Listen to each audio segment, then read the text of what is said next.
Maintenant, Monsieur Zginski, pour le groupe Modem. Merci, Monsieur le Président.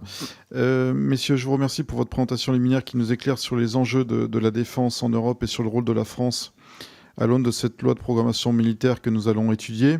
C'est une constante depuis 2017, donc la France défend le concept d'autonomie stratégique de l'Europe.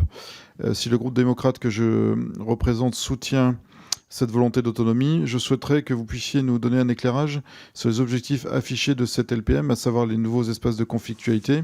On a parlé de l'espace, du cyber, des fonds marins ou encore de la guerre informationnelle, mais aussi de la zone Indo-Pacifique au travers du renforcement de notre présence dans nos territoires d'outre-mer.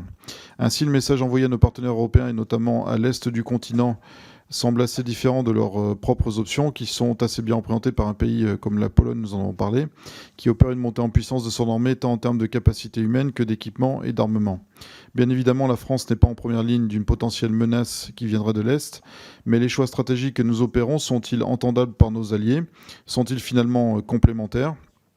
Aussi, peut-on vraiment espérer renforcer la coopération et l'autonomie stratégique si nous ne regardons pas vers le même objectif, en sachant que la France est l'un des seuls pays de l'UE à avoir des intérêts stratégiques dans l'Indo-Pacifique? Je vous remercie.